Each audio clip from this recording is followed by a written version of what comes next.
and Ricki, the dark side of adoption. She won't tell me where my child is.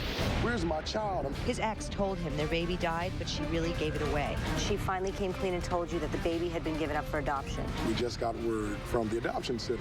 And I said, excuse me? Fathers fighting to get their babies back. I sit down and we start playing. She sits on my lap and looks at me and says, Daddy, where have you been? She says, Daddy, I love you. I love you. It's not fair. It's not right. An adult woman finds out her birth father spent his entire life looking for her. How do you pick up the pieces with all this information? On Ricki.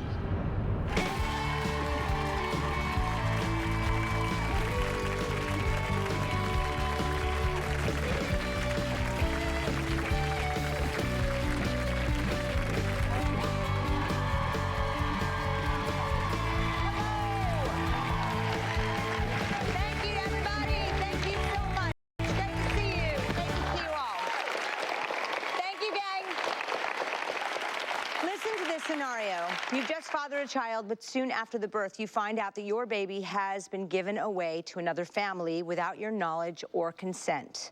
I can't even imagine this scenario, but it's one that is happening increasingly these days. Today's show is about the dark side of adoption that few people know about. Our first guest is living through this nightmare right now. After fathering a child, he quickly became the victim of lies, deceptions, and seemingly illegal actions. Here is Chris's story. Christopher Carlton knows a lot about war. He's been to Iraq 4 times, but combat could never have prepared him for what he's battling now: Utah adoption laws. It was in 2009 that Carlton was dating Shalonda. Later that year, she became pregnant, but the two stopped seeing each other only a few months later. Already a father from a previous marriage, Carlton wanted to help raise the child, but Shalonda vanished. Days later, he got a phone call. She'd given birth. She told him the baby had respiratory problems and died. If my child was alive for 2 days and you kept that from me, that's still unforgivable. But at least as being a father, the honorable thing would do is let me give my child a proper burial. Carlton began searching. Months went by. He couldn't get a word out of her. Then she called me. I want to tell you about the baby, crying, and said pretty much flat out, the baby's not dead. Shalonda had put the baby up for adoption. Please welcome Chris. Welcome,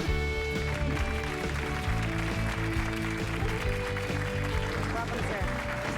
Nice to meet you. Nice to meet Oh, you my also. goodness. I'm sorry we're meeting under these circumstances. My heart breaks for you. Well, thank you. I appreciate it. I just wanted to get my story out there to let people know that nowadays, even in modern society, even in the U.S., things like this happen. Wow. So let's go back to when you found out that your baby was very much alive.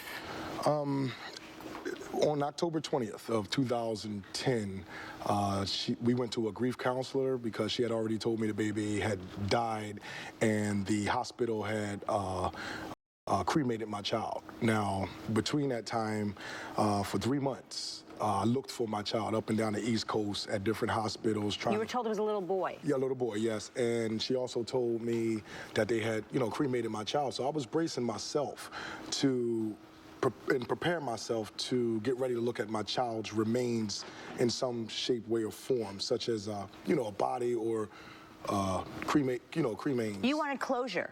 Yes. It was just stress upon stress. And when she told me my child was alive, it was like, how can I say it? It's like throwing hot water on you along with cold water right behind it. Because, of course, you're going to feel joy. You're going to feel satisfaction. My child is not dead. My child has life in it. But where's my child at? So how did this happen? You were never married to this woman? No. I was never married to her. We was in a relationship. We known each other for about 14 years. We got into a relationship, romantically involved. And it was bliss. It was lovely at first. But you never know somebody until you live with them. And me and her got together, and I started seeing, like, certain things about this female that was a little off. Well, kind of too late because she's pregnant, but I'm not going to turn my back on her. I'm still there. I have 2 daughters from a previous marriage. Well, she gave me a choice, pick between them or her. And that is why we split. But I still was going to be a father to my child by her and everything, but she didn't see this. What she wanted to do was she wanted to be spiteful, get me back. So just a few months later, I think she was in her 7th month, she disappeared in 2010, in May of 2010 to be exact. And I called the police, I called the district attorneys, I tried to call the sheriff's department, try to find something. Where is she at? And they said, we don't know. Well, she showed up about a month later. She didn't have the baby at all. I had got word, rumors that she had this child. I couldn't confirm it. She showed up at my front door. She cursed me out, said, she called me everything but a child of God, pretty much. And I said, well, where's the baby? She said, there isn't any child. Don't you understand? Leave me alone. And she got in her car and sped off. Well, for the next, I think, two and a half weeks, I knocked on her door.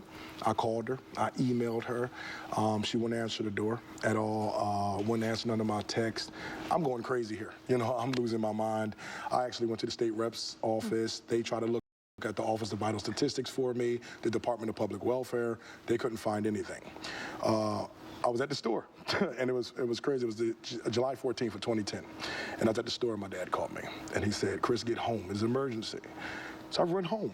And I have 8 sheriffs at my house, guns drawn, since I work for DOD, stuff like that. They wanted to make sure that I'm okay. But they came out guns drawn, and they said, are you Mr. Carlton? I said, yes, I am. They handed me a paper, and I opened it up. It was a protection from abuse order. So what they did was they stripped me of everything. Now I'm DOD. I have a license to carry for my profession. They stripped me of all my weapons, everything, I went to court 2 weeks later. And we got into the courtroom. And your child is not a boy, it's a little girl. Well, I didn't find that out until I went to Iraq the following year. And we just came under fire from the mortars, and I was supposed to be in the bunker. And I just so happened to talk to my lawyer and his wife, and they said, listen, I don't want to aggravate you. I don't want you to do nothing else. While you're serving your country. While I'm overseas, I'm under the Department of Defense. And he said, listen, we just got word from the adoption center. And they were wondering, would you give up your fight if you were told right now that your son is actually a little girl? And I said, excuse me? Wait a minute. And I'm going to say exactly what I said. I said, Wes, that's my lawyer, he's right there. We're going to get to Wes later. Yeah, I said, Wes, tell him I said, go to hell. That's my child. How can you tell me because my child is going to wear a training bra instead of swimming trunks that I can't have my child back? And I'm not going to fight for it, go to hell. So, and when we went to court, the judge dismissed everything against me. They reinstated everything because she refused to testify because she knew if she got on that stand, since I was lying. Pro bono, I was representing myself, that since I was my own attorney, I would rip her up on the stand and catch her in every lie. Well, she chose not to testify. And I remember I was so mad. She said, Your Honor, I would like to drop the charges. And I remember in the courtroom, I smacked the cup off the table and said, you see, Your Honor, you see what I'm talking about? She won't tell me where my child is. Where is my child? I remember punching the table. Where's my child? I'm tired of this. And the judge said, listen, because this is a protection from abuse hearing and not a civil matter, it's nothing I can do. So I was left to pretty much grieve and pretty much silent supplication at home. And so it wasn't until October 19th that she finally came clean and told you that the baby had been given up for adoption? No. On October 19th, she called me and let me know she wanted me to go to a grief counselor with her on the 20th of October 2010. When I got there, to make a long story short, she pretty much told me that the child was alive, and she told me that the child was put up for adoption. I'm 6'2", 240 pounds. I was raised in a nice home, I was taught not to hit women, and I'm not going to still hit one. That's why I chose to pick up my coat and walk towards the door and leave. And before I left out that door, I asked her one question.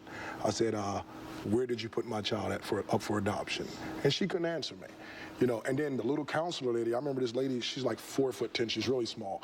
And I'm trying to stay away from all this while I'm feeling all this pain, rage. The lady literally, quote by quote, said to me, oh, Mr. Carlton, don't go anywhere. We just had a breakthrough. And to respond back to her, I said, I'm about to break through her face. I have to go. Well, there is much more to this story when we come back. More with Chris, and later a woman who found out as an adult that she was illegally adopted. She never got to meet the father who searched for her up until the day he died. Stay tuned.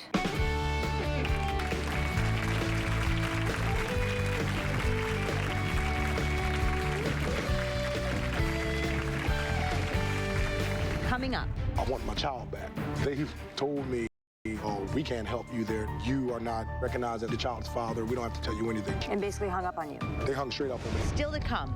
So So you had one. You were waiting. They had 7 days to return the child, to give the child to you. Correct. What happens?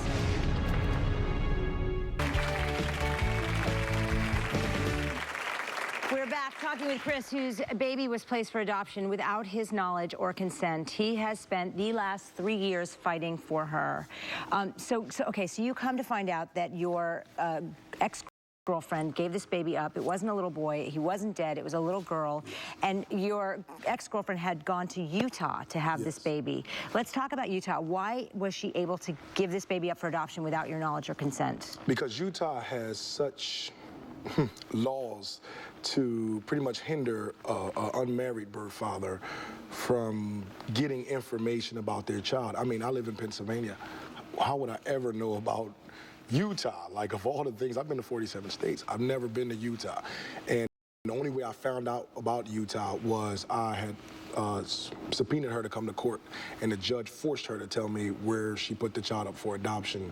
And it came to find out it was a place called the Adoption Center of Choice in Orem, Utah. And I'm like, you know, Judge, are you sure? And the judge said yes. So when I got home, I Googled this adoption center, and I thought it was going to be a quick fix. I thought it was going to be a instant fix for them. Well, I called. There's been a mistake. Yes. You know, I didn't know about this. I want my child. I called them. A lady picked up their representative. I said, how you doing? My name is Mr. Carlton. I believe my child was put up for adoption illegally against my will. I want my child back. They told me, we're not recognized as her father or the child's father. We don't have to tell you anything, pretty much. And basically hung up on you. Yeah, they hung straight up on me. And I was furious. Matter of fact, the dog ran out the room because I was so daggone mad, you know, because I'm like, everywhere I get, it took me literally 5.5 months to get this information, and you just dismiss me and discharge me that fast? Oh, no, you picked the wrong one. So what I did was, thank you. So what I did after that was I got in touch with an attorney. Yeah, there's a whole, and we're going to get to the law. You have 20 days as the father. You have 20 days once you know that your child was given up for adoption in Utah to exercise your right. Yes. Now, that is not told to, say, somebody like myself. I'm not Jesus, and neither am I psychic. So there's no way I would ever know that my child is there, and I have 20 days. I got an attorney. We put the paperwork in by January 12th. We were already like 15, maybe 18 days past the deadline that Utah is unknowingly given to me. I think about so many fathers that aren't in the picture, that choose not to be a part of their child's life. And here is a father that is stepping up to the plate, that wants to be a part of their baby's life. Well, let me just say, your attorney, Wes Hutchins, is here. Wes, what you're doing is heroic. I know you worked with the adoption board in Utah, and now you're working on the other side because of what the injustices that you've seen there. Tell us what's going on in this case. Why has this happened? Well, thank you for that, but I think Chris is the true hero here, so I give him a lot of credit. But I was a former president of the Utah Adoption Council and trying to work from within Utah laws to bring about changes so that birth fathers like Chris, who are present, accounted for, and want to nurture and love their children can be part of the parenting picture. I was astounded to find out, as we saw these patterns develop over time, that adoption agencies would coach birth mothers on what to say, what to do, what not to say, what not to do, in order to cut them off at the knees. These are unmarried birth mothers. That's correct. But this happens all too often. We did undercover recordings, and my wife, an office manager, was involved in doing those, and we learned astounding things that they do. Yeah, we actually have some of those recordings between women pretending to be pregnant and adoption agencies. Let's listen. Utah for adoption permit, a lot of families want to adopt out of Utah. Okay. Because if the child is born here and placed here, Utah law. Fathers have 0 rights in Utah. I had one agency tell me that I didn't have to tell him anything. You don't have to even identify him. Okay. You don't have to identify him, and you don't have to notice him, because he's not a legal father. Okay. I was was dumbfounded. The first time that I went in, the stuff that they were telling me. They said, and then we do give you the financial, we just give you cash in a little envelope. It's just something that's different with us than other agencies. I really almost couldn't believe it. So they're basically encouraging them to commit fraud. They are, and I don't want to overstate this because there are a lot of great adoptions in Utah. But we're seeing an increase, a huge uptick in the rate at which these birth fathers are cut out of the picture. So, okay, and this 20-day law, this 20-day, you know, how is that possible when no one knows about that?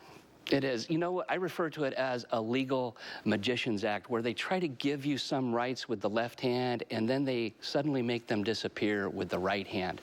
And by that, what I mean is, all a birth mother has to do is mention the state of Utah.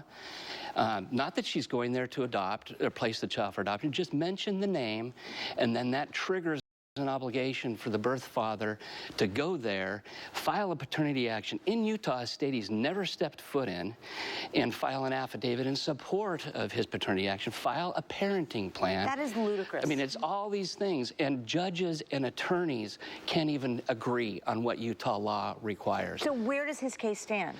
We're now before the Utah Supreme Court. His case is so significant that it jumped over the Utah Court of Appeals directly to the Supreme Court. The briefing's been completed. His case will be heard probably within the next 2 to 3 months. I sure hope so, because this baby isn't getting any younger. No. Well, thank you for being here. I wish you the best. I appreciate it. Thank you. Thank you. Coming up next, a father refuses to give up the fight for his daughter. He finally gets to meet her after many years. He won the battle, but his war is far from over. We'll meet him after this break.